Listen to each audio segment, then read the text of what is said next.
The space actually is the child of the Arts Council and the BBC, and it piloted in 2012, and the Arts Council and BBC decided to launch it out into the wide world. We're an independent company, so we have to stand on our own 2 feet, but we must pay credit, I think, to both the Arts Council and the BBC for their bravery, actually, in saying, let's see if we can invent and encourage digital art for the 21st century. Our job is very simple. We commission artists to create new digital work. We'll commission about 50 projects a year, we're saying. In essence, what we are is a public-facing R&D facility. We're meant to do R&D in public. In fact, we're meant to get 10 million hits over the next 3 years for R&D, which is, you know, quite scary. So this question, what is R&D, has been much on my mind, in fact. But I want to start with one other question, which is, what is an artist? We launched 2.5 weeks ago, so I should warn you, I don't have the answers yet to these questions, though the last 2.5 weeks have been very instructive. But we launched with a hack at Tate Modern. 140 artists came and took part. And those artists came from the world of code, from the world of tech, from the world of digital startups, from creative industries, from culture and arts. They came from a lot of different backgrounds. And I was very struck by the fact that some people were entirely confident in describing themselves as artists, and other people were not. We had an Oscar winner, for example, who described himself as a failed artist. He won an Oscar for Inception. Paul Franklin, many of you will know him. So he is, you know, one of the most successful startups in this country. He is working with A-list directors in Hollywood. He's got 500 members of his team. If that's a failed artist, you know, I'm a banana.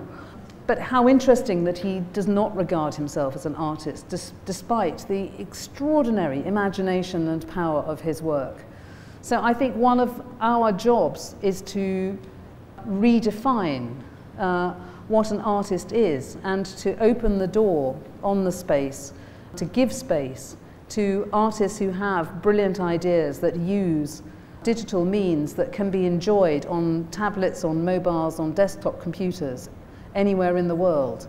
It's as simple as that, but we mustn't be narrow in who is an artist and who is not. Having said that, I think we must accept that within those different sectors, as Jeff says, there are very different expectations about what research and development means.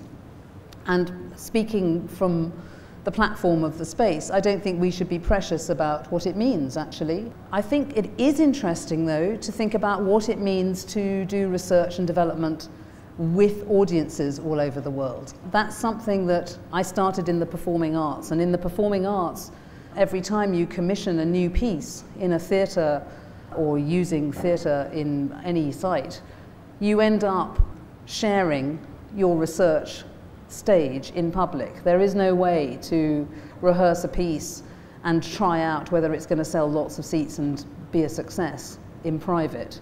I used to try and explain this when I worked in Nottingham to local businesses. You know, if you decide to make a lawnmower, you'll practice in private. I mean, you'll make a prototype, you'll see if it works. That seems incredibly sensible. If you work at Nottingham Playhouse, you commission a writer, you commission a whole creative team, you rehearse, you build, you test, you might do workshops, you might, you know, revisit things, but in the end, the only way you discover whether your prototype works is by putting it on sale for a month in your theatre and seeing if anyone comes or not. And all the local business that I shared this with all thought that this was a really stupid idea. And you can see their point, actually. I believe in making new mistakes, so now we're going to do exactly the same thing on the space and offer artists who are up for it the chance to share their process. So it seems to me that at a time of encouraging the coming down of barriers between passive consumers and audiences and active artists, we have a chance here to help to ask our publics, our audiences, our participants, we don't really have the words yet, to help us develop a new art form, so that in fact we can no longer, I think, sort of think just in terms of silos, you know, that we make the work in private, then we try and market it to our audiences or consumers. We ought to be thinking of new models, of ways in which we can actually take testing and turn it into an art form.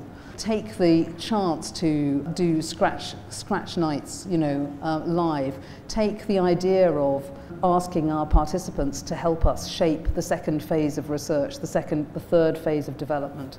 I'm absolutely sure that we're not going to get much right on the space for the first year. And part of our journey of research and development will need the partners and the artists to help us develop work that in fact begins to show a direction of travel.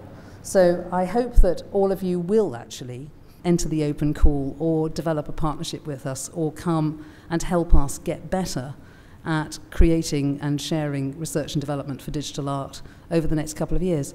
Thanks very much.